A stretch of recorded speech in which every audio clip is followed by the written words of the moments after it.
gimana caranya ya si organisasi ini menghargai kontribusi si karyawan yang kreatif ini? Oke, sekarang gini ya.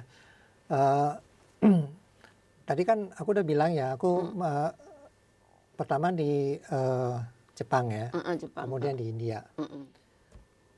Aku nggak tahu kebetulan atau gimana, tapi perusahaan India ini bisa dibilang kiblatnya juga kiblat Jepang. Cara berpikirnya dia ingin udah meniru budaya Jepang untuk meningkatkan produktivitas ya, ada dan yang segala macam. oke, ada Ya. ada yang mereka sharing tesit ke tesit, yang itu udah ada proses itulah ya. Oke. Dan salah satu salah satu jurus wajib dalam Jepang itu kan Kaizen. Kaizen, Kaizen ya. Jadi India ini kan ingin menerapkan Kaizen juga.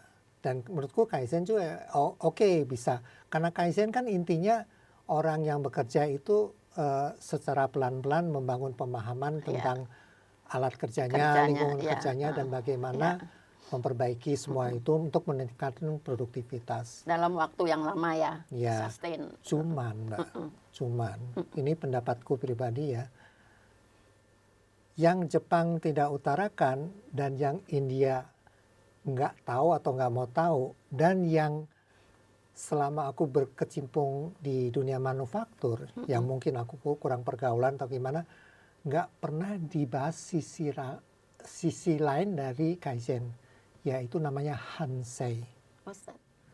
Refleksi. Kaizen itu hanya bisa terjadi kalau kita berefleksi tentang siapa diri kita di situ. Kita sangat mau jadi apa? Ya, tapi aslinya di Jepang begitu.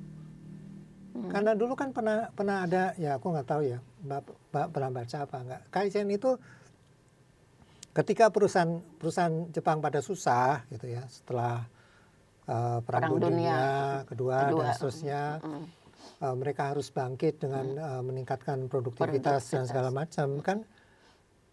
Ada suatu konflik di mana orang di Jepang katanya ini ya, ngapain sih saya invest begitu banyak ke perusahaan, waktu, pikiran, tenaga saya.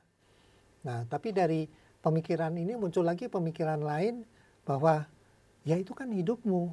Kalau kamu mau, karena dulu Jepang hancur ya, karena kamu mau bertahan hidup dan punya kehidupan yang baik, ya kamu harus berkontribusi ke organisasimu, maka organisasimu akan take care of you juga.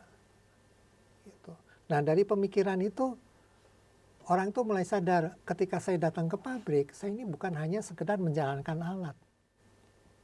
Tapi bagaimana alat ini terawat dengan baik sehingga tidak breakdown, sehingga umurnya panjang.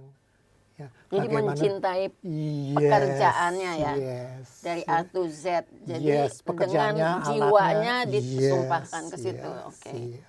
Nah, idealnya seorang pekerja apapun itu organisasinya perlu bersikap begitu. Iyalah, kalau dia mau menjalankan Kaizen harus ada sikap seperti itu dulu. Kalau enggak ya wes bablas. Gitu. Kira-kira kalau konsep Kaizen ini diterapkan di organisasi Indonesia, khususnya tadi di lingkungan perpustakaan yang Eko sendiri merasa kurang melayani, bisa nggak? Atau jalannya panjang? Bisa apa enggak, aku nggak bisa jawab. Tapi kalau kita lihat, kalau aku lihat perpustakaan dalam suatu konteks yang sangat besar tentang negara dan bangsa, mungkin aku lebih cenderung memilih menjawab harus bisa, Mbak. Harus bisa. Bukan bisa apa enggak, harus bisa. Cuman caranya gimana? Nah itu ya, kalau filosofisnya kayak tadi, tapi praktikalnya gimana aku juga nggak tahu gitu loh. Kalau aku pribadi sih emang dulu kan kendala ke perpustakaan adalah ada sesuatu, aku harus merumuskan, ada suatu permasalahan ya. Permasalahan itu kemudian aku harus rumuskan, jadi poinku apa sih kan, mencari apa kan. Baru dari, kalau aku udah tahu mencari apa, aku harus ngecek katalog ya. Jadi yang aku cari apa ini ada di mana gitu kan. Aku sebagai orang awam kan ngertinya gitu. Ya mungkin dulu nggak cocok karena aku juga nggak jago gitu ya merumuskan pertanyaan dan jawaban, sehingga nyusun katalognya juga nggak benar, jadi nggak ketemu. Bisa aja seperti itu. Tapi aku harapkan perpustakaan gimana caranya bantu orang yang awam itu merumuskan ini masalahnya apa sih sebenarnya. Nah, sebenarnya Gitu itu loh. apa SOP yang harus dilakukan oleh pustakawan kok. Hmm. Di setiap perpustakaan itu harus ada yang namanya information services, information desk.